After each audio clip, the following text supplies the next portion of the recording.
Hello, government students. We've got a busy day today. We're going to get right to it and talk about the Constitutional Convention. In our last lesson, we learned a little bit about the British influence on our Constitution. So let's get to the details today. When the United States declared its independence, we organized a government under something called the Articles of Confederation. And I want us to look at some of the highlights of the Articles of Confederation. This was our first attempt at a constitution for the United States. There were some issues with this constitution, though. There was no taxing authority. The federal government did not have the power to tax. And that was a big problem coming out of the Revolution when we needed to pay off debts and that sort of thing. There was no executive branch. We had no president, nor was there a judicial branch. The only branch of government for the country at the beginning of our independence was the legislative branch, the Congress. Each state in the Congress had equal representation. Virginia and Pennsylvania were the two largest states at this time in our history, and they had the same number or the same number of representatives in Congress as the smallest states, say Delaware and New Hampshire. I mean, Virginia and Pennsylvania had 10 times the population of Delaware and New Hampshire, and yet they have equal power in the Congress. As you can imagine, that's an issue with those large states. In order to pass any laws under the Articles of Confederation, 3/4 of the states had to agree to pass the law. It required a supermajority to pass any kind of law. You can imagine that it would be extremely difficult to get 3/4 of the states to agree to do anything. It's hard to get 3/4 of the states to do anything today. That would certainly be the case back then. You might say, well, why didn't they just amend the Constitution in order to make it work better? Well, all states had to agree in order to amend the Articles of Confederation.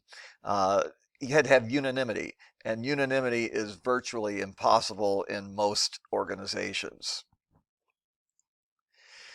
Some problems started happening in the country during this period under the Articles of Confederation. And let's see what we had to confront with during that time. First of all, there was lots of economic trouble. We had a high debt coming out of the Revolutionary War. We had to borrow money from France and the Netherlands in particular, and now those countries wanted to be paid back what they had lent us. However, if you can't tax, you can't get the money to pay off your debt. That was a big problem. There was no single currency for our nation either, and in fact, each individual state had the power to print its own currency. And therefore, the economy, a single unified economic policy for the country was virtually impossible. There were interstate trade barriers. Remember in economics, we talked about tariffs and barriers to trade. Well, you had the exact same thing happening within the United States. The state of New York could charge a tariff on goods that were brought in from out of state into New York. As you can imagine, that would have made trade across state lines, interstate trade, very difficult. And again, that hampers economic growth. There was no international economic policy. So for example, if the United States were to work out some kind of a trade agreement with France, the individual states had the power to veto that agreement within their state borders. So it came to the point where foreign countries didn't even want to negotiate with the United States on trade policy, and it was just too much of a hassle to try to negotiate with each of the 13 individual states. So again, international trade was virtually impossible. It was very inefficient. The thing that think of it as the straw that broke the camel's back, or the spark that lit the fire that really brought things to a head under the Articles of Confederation, was something called Shays' Rebellion, which occurred in Massachusetts. All of these problems that we've just discussed were really building up, but then when Shays' Rebellion happened, it really brought things to a head. Shays' Rebellion was an insurrection in Massachusetts. Over 1,000 rebels fought against state tax collectors. Most of these rebels had been fighting for the American Army under George Washington. They were all veterans of the Revolutionary War, and when the war ended, they came home and they found that their farms were in high debt. The banks were trying to collect payment on loans related to their farms. The state tax collectors were knocking on the door because while these men were fighting the war, they were not able to pay their taxes to the states. And now these men are in danger of losing their farms. Imagine how mad they would have been. They've been fighting for independence in George Washington's army. They win the war, they come home, and now they're going to lose their farms. Well, they took up arms, and it was a pretty difficult period of time for about 6 months. There was bloodshed. But the national government was unable to respond to this. The national government did not have the means needed to respond to this serious insurrection that was taking place. And as a result, it really convinced a lot of people that the Articles of Confederation just weren't working and something needed to be done to replace them or to fix them. Here's a letter that was written during this period of time. But for God's sakes, tell me what's the cause of all these commotions. I'm mortified beyond expression that in the moment of our acknowledged independence, we should by our conduct verify the predictions of our transatlantic foe and render ourselves ridiculous and contemptible in the eyes of all of Europe. Who do you think wrote this letter? This was written right during the time of Shays' Rebellion. Well, the guy that wrote this letter, of course, he's referring to our transatlantic foe. That was Great Britain. And Great Britain, of course, was predicting that the United States could never be a successful country on its own without Britain helping us. And now we look ridiculous and contemptible in Europe. This was written by none other than the most popular man in America at this time, George Washington. And when Washington is concerned about the ability of our nation to survive, that meant something. And that really helps to convince many people that something needs to be done. So what is happening then? A constitutional convention is convened. The purpose of this convention in Philadelphia was to revise the Articles of Confederation to give more power to the national government. However, James Madison, who was a delegate from Virginia, he arrived with a plan for an entirely new constitution. And the other delegates, after listening to Madison and the Virginia delegation make their case, began to realize that the Articles of Confederation should be scrapped entirely and a new constitution created. This is a pretty big deal. Now, there were several issues that had to be dealt with during this constitutional convention, several conflicts that had to be resolved. First of all, the idea of majority rule versus minority rights. How would that be resolved in a large democracy? We want to make sure that the minorities' rights are honored. The solution, another problem was large states versus small states. Power versus, of a state based on population, or should states be equal in power? Legislative versus executive power was another issue that had to be resolved. National power versus state power. How much power should be given to the national government versus the states? And of course, already this early in our nation's history, the issue of slavery was becoming a big deal. And how are you going to deal with that in a national constitution?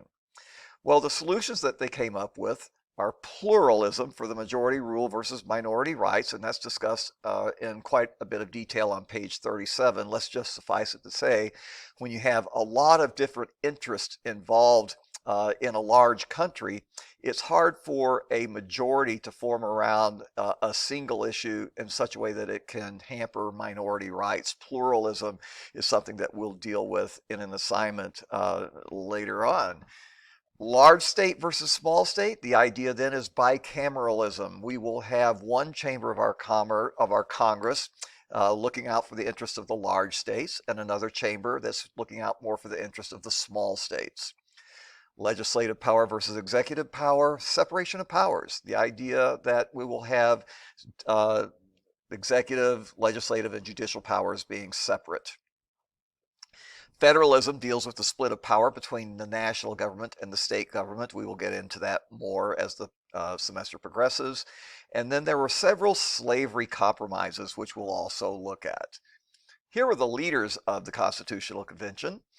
James Madison is the primary author of the Constitution. George Washington was the presiding officer of the Constitutional Convention. His prestige was important and really helped convince a lot of people to go along with what they were proposing if Washington is supporting it.